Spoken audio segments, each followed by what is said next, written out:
From the New York Times, I'm Michael Barbaro. This is The Daily.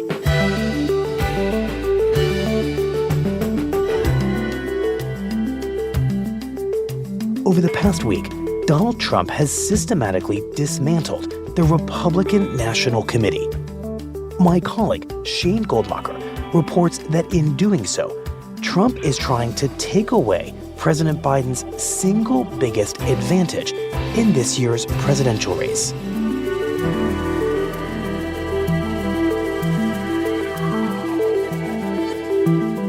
It's Tuesday, March 19th. Shane, can you just describe what has been happening over at the headquarters of the Republican National Committee? I mean, it's been a gutting, I think. In a period of about 10 days, the party has gone through really almost unprecedented turmoil entering a general election. Fox News alert. The New York Times is reporting tonight that RNC chairwoman Ronna McDaniel is set to step down from her role. It starts with the former chairwoman of the party, Ronna McDaniel. McDaniel released this statement, quote, "It has been the honor and privilege of my life to serve the Republican National Committee." Stepping down. Now I'm stepping aside today because I have long promised to put the nominee and their plans for the RNC first. Because she's faced pressure and unhappiness from Donald Trump to stay as chair. Trump then chose the head of North Carolina's Republican Party, Michael Whatley, to take McDaniel's place. It continues with Trump picking his hand-selected pick for who he wants to run the party. Michael Whatley is the new official RNC chairman here just 8 months from the general election. Whatley, chairman of the North Carolina Republican Party, is a strong Trump ally. Which includes his daughter-in-law, Laura Trump. Trump's daughter-in-law, Laura Trump, also named RNC co-chair. Who's now been elected as the co-chair of the Republican Party. To be honest with you, it's not a job that I ever wanted or a job that I ever really thought I would pursue, but I also never thought that our country would be in such dire straits, and we truly are, I think. In the first real full day that the Trump team has keys to the headquarters in Washington, D.C., they arrive with mass layoffs. Wide layoffs, and they really go farther, I think, than many people at the RNC were expected. We're told How mass?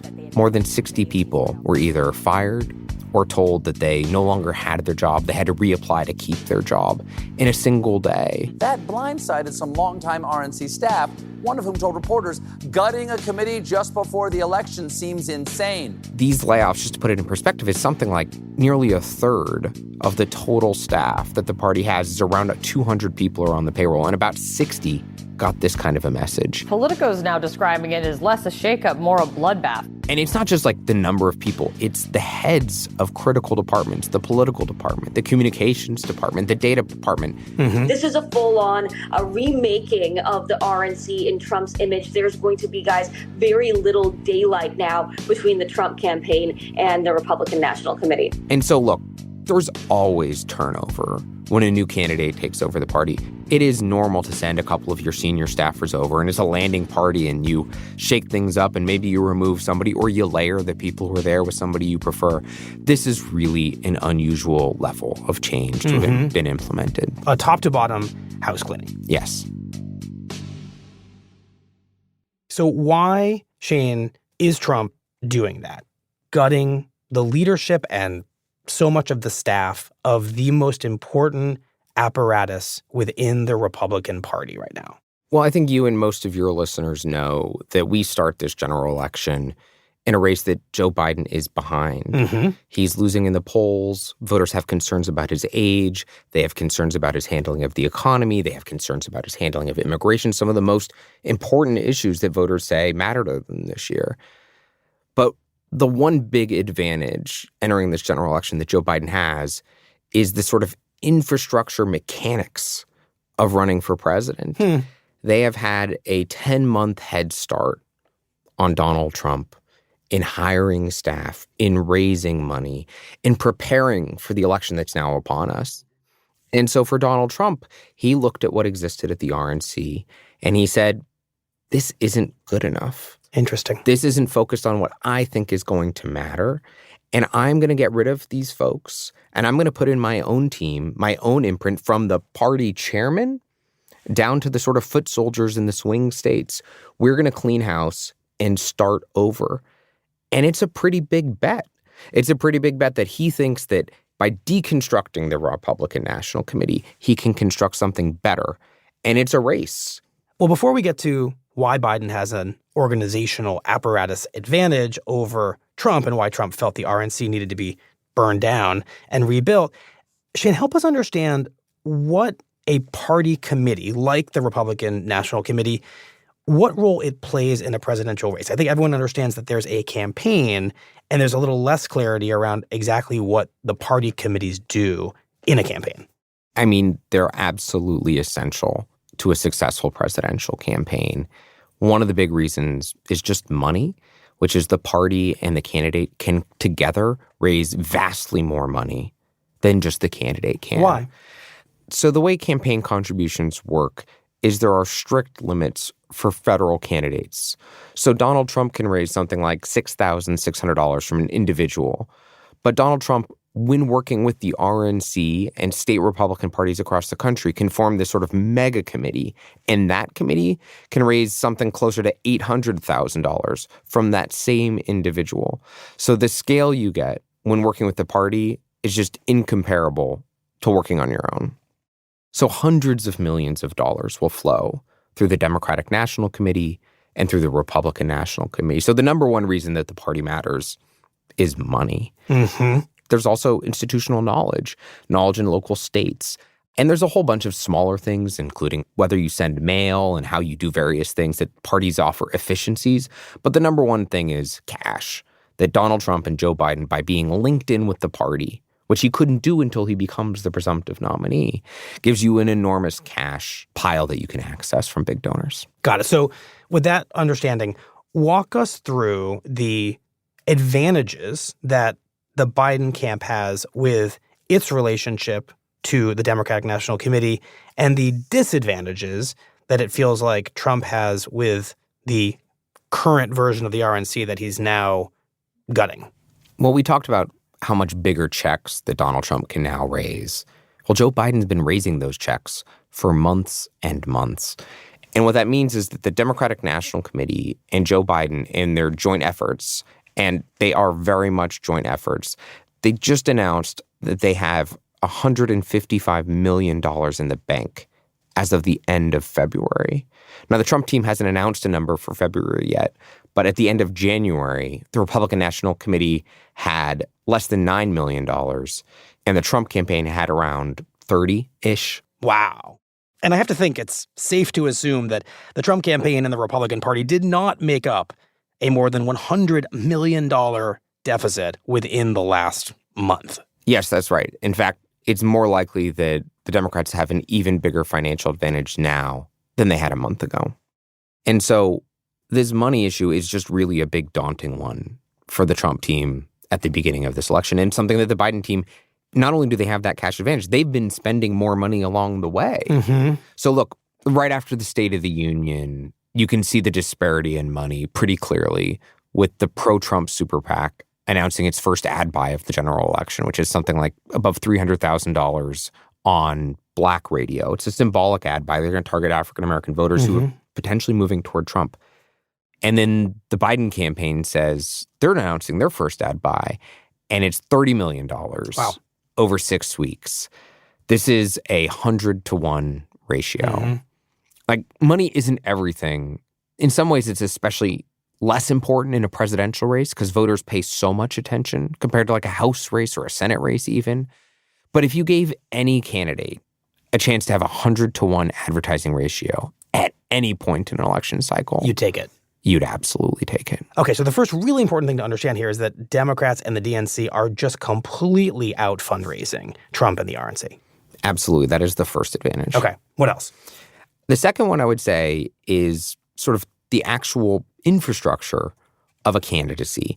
And look, there's a moment this last week where Joe Biden was starting to travel to these swing states, and he went to Wisconsin, one of the closest and most important swing states in the country. Arguably one of two of the most important swing states in this election. Absolutely. And what was he doing? He was helping celebrate the opening of some offices.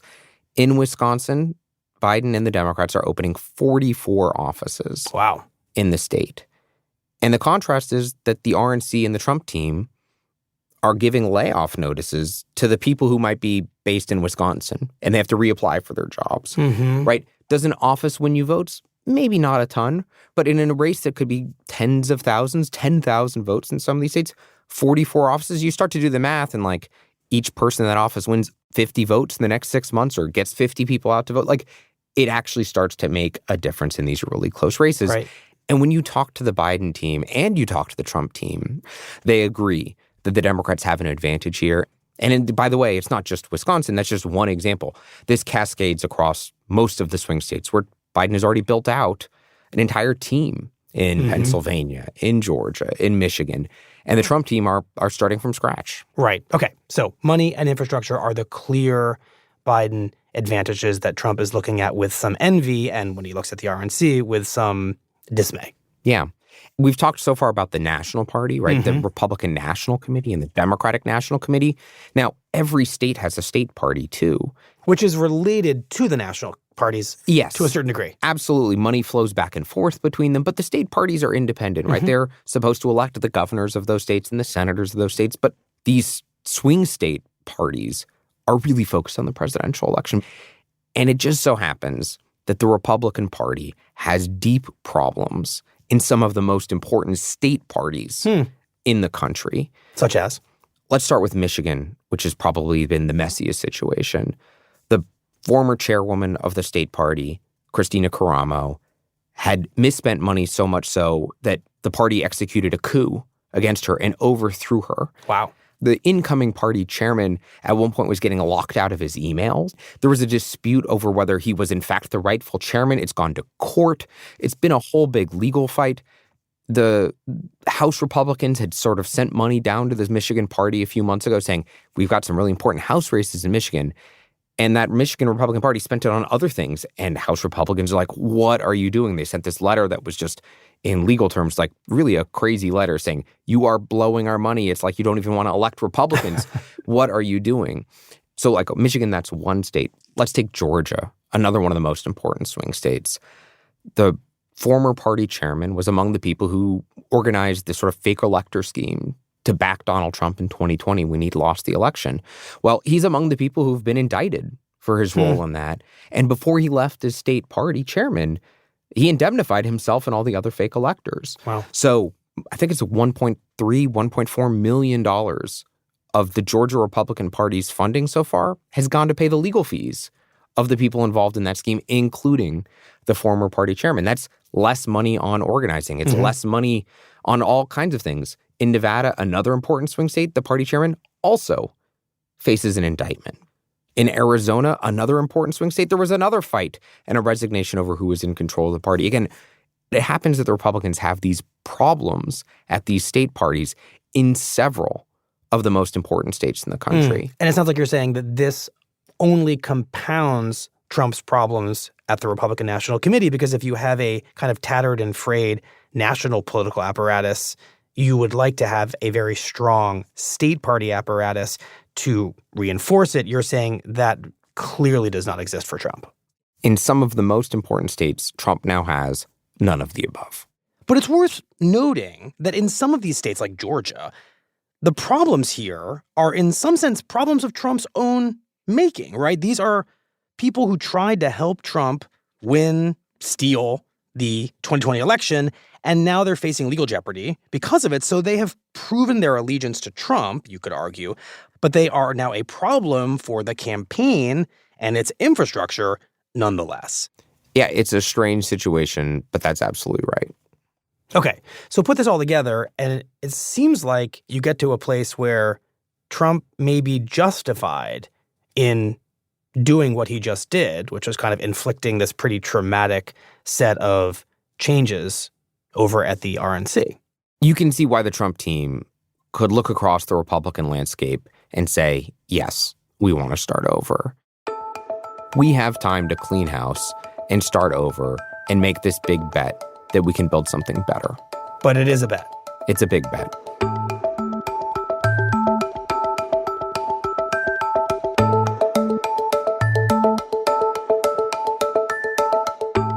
We'll be right back.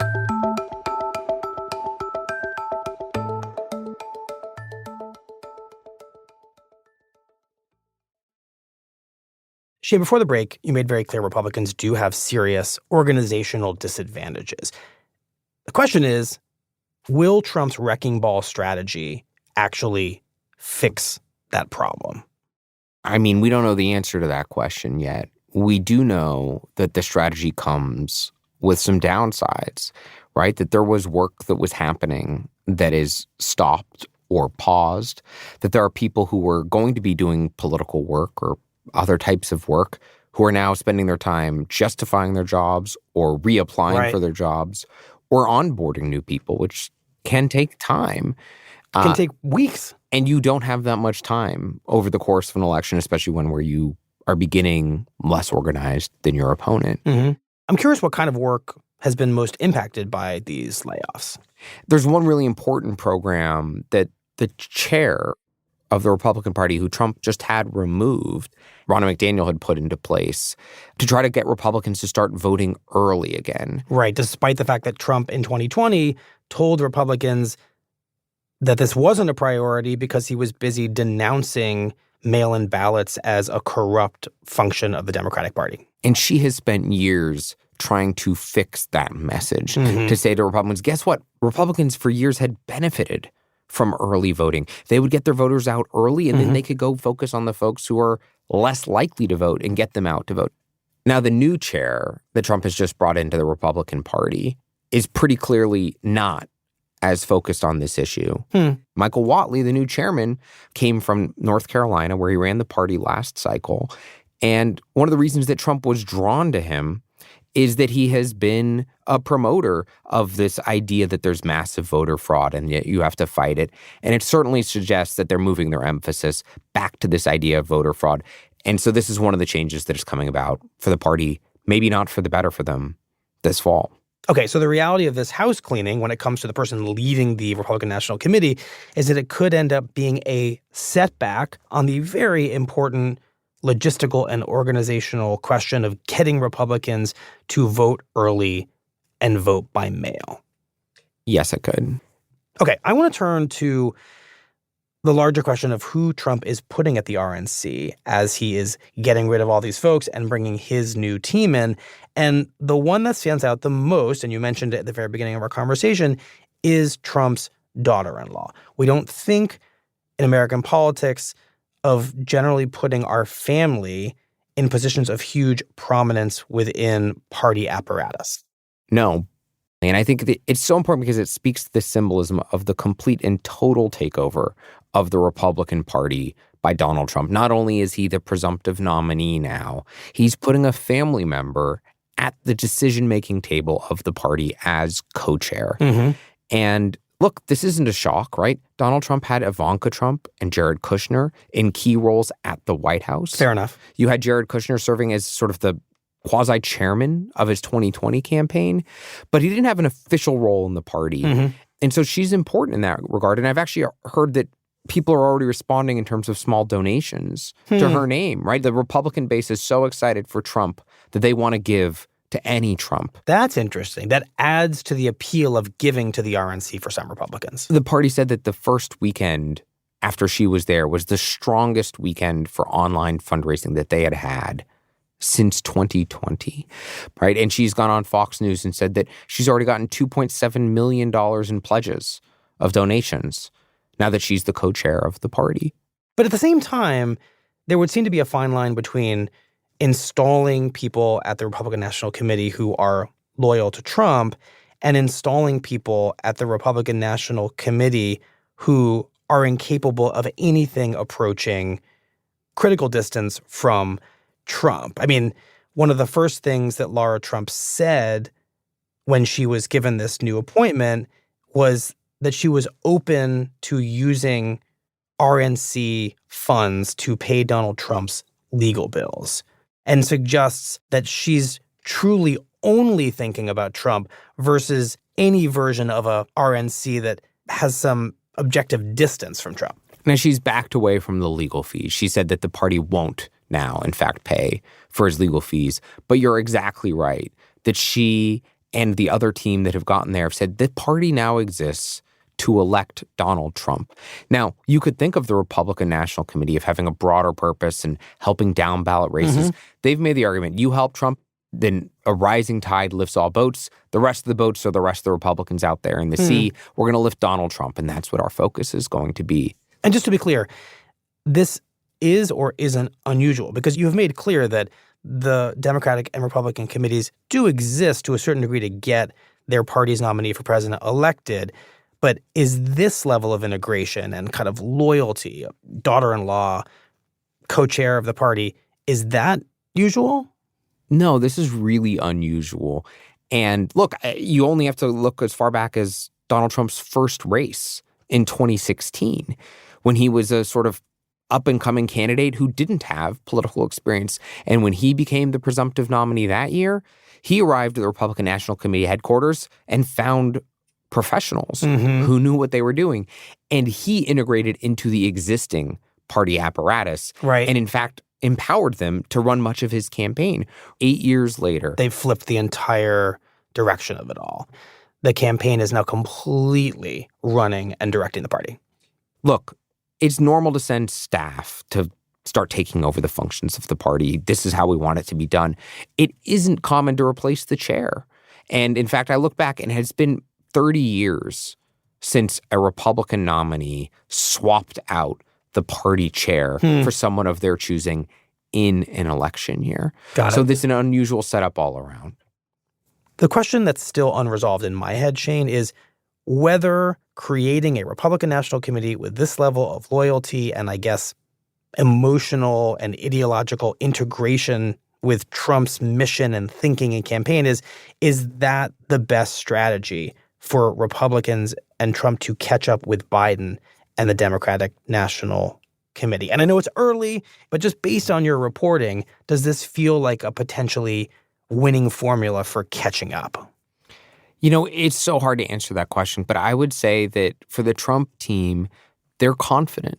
Donald Trump has entered the 2024 race with a different level of confidence in his own decision-making and his own political instincts than he had when he ran in 2016 and then even when he ran in 2020. That's interesting. And this feels like a bet, and his team's bet that they know best. Shane, I want you to play with this proposition. We started this conversation by you saying Biden's biggest strength was organizational. But thinking about everything you're saying here, it feels like Trump has 8 months to figure out how to integrate the RNC and his vision of it into his campaign, and that it's largely doable. And if you're Trump, wouldn't you rather have that challenge than Biden's current set of challenges, which feel more intractable? Widespread disapproval of him from polls, disillusionment from young voters, voters of color, and the entire conversation about age that surrounds him in this moment. That seems like a bigger hurdle than putting the right people in at the RNC and raising a bunch of money over the next few months. That's definitely the way the Trump people view it. They admit that they're behind on some of the mechanics and infrastructure as a solvable problem. They think they can close the gap in the coming months. And that even if they can't, they think that their message is going to be more resonant with the American people this year than Joe Biden's message. Of course, that's not how the Biden people see it. They think that in the coming months that the polling disadvantage he has right now, that's going to erode or disappear or flip entirely, that voters are going to start to focus in on Trump's weaknesses, on the things they didn't like about him when he was president before, and some of the more radical things he's proposing if he becomes president again, that the politics around the issue of abortion have changed dramatically, and that this is the first election since January 6th, and that democracy itself is something that voters are going to think about.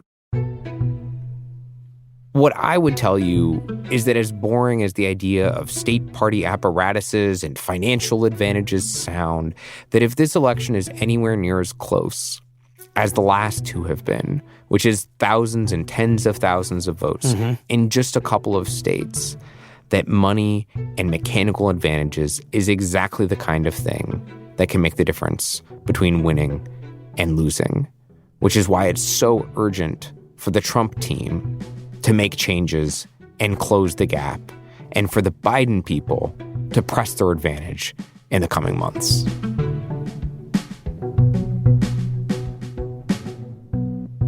Well, Shane, thank you very much. We appreciate it.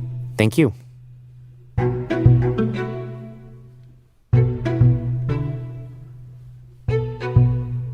We'll be right back.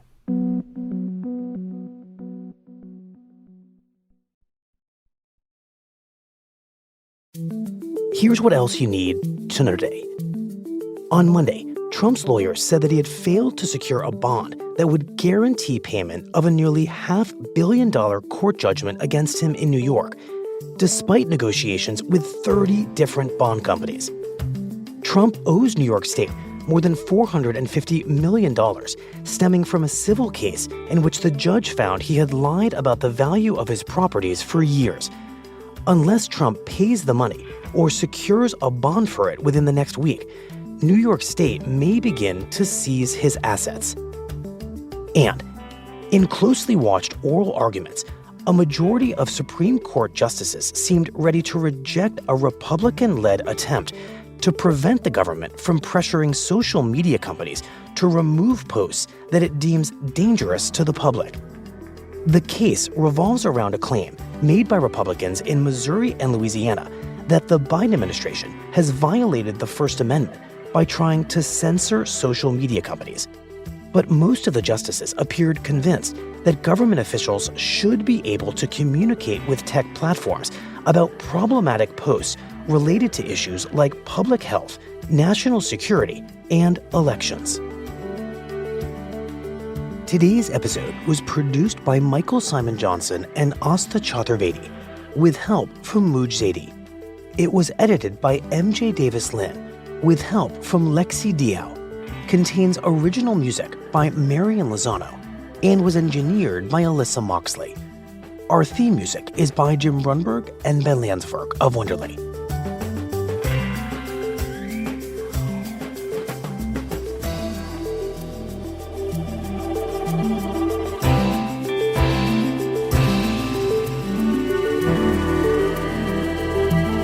That's it for the Daily. I'm Michael Barbaro. See you tomorrow.